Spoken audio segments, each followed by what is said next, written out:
Hello everyone, আমি আজকে এক থোকা লেবু আঁকবো। লেবু আঁকার জন্য প্রথমে ড্রয়িংটা করে নিচ্ছি পেন্সিল দিয়ে। ছোট ছোট সার্কেল করে খুব সহজেই লেবুগুলো এঁকে ফেলা যায়।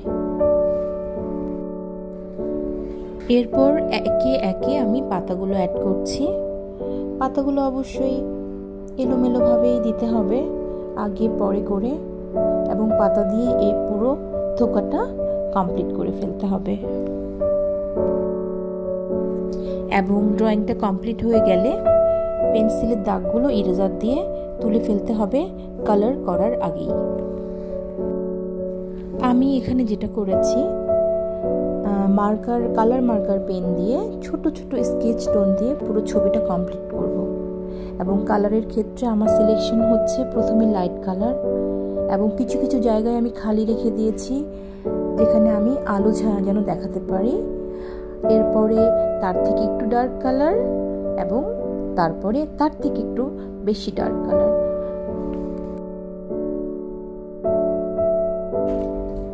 একই পদ্ধতিতে আমি আরেকটা লেবু এঁকে ফেলছি, কালার করে ফেলছি। কিছু কিছু সাদা জায়গা রাখার পেছনে যে কারণটা আছে সেটা হচ্ছে লাইট দেখানো। খেয়াল করে দেখেন, সাদা জায়গাগুলো দেখতে মনে হচ্ছে লেবুটার উপরে লাইট পড়েছে।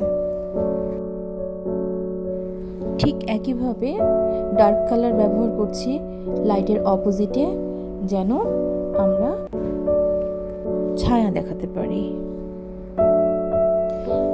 লেবুগুলো কালার করা শেষ হয়ে গেছে। এখন আমি যেটা করছি, ডাল দিয়ে পাতাগুলো তুলে নিচ্ছি, ঠিক একইভাবে স্কেচ টোন দিয়ে দিয়ে।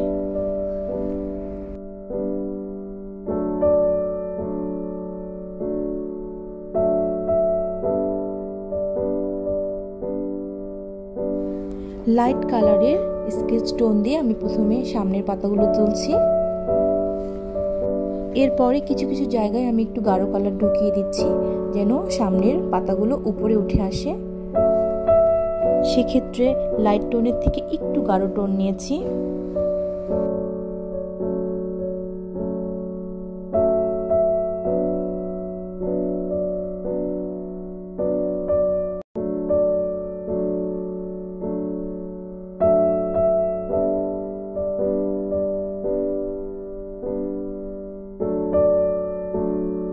এরপরে আমি আরেকটু গাঢ় টোন নিয়েছি, নীল কালার নিয়েছি, যেন আমি লেবুগুলো এবং কিছু কিছু জায়গায় পাতাগুলোকে আরেকটু সামনে তুলে নিয়ে আসতে পারি।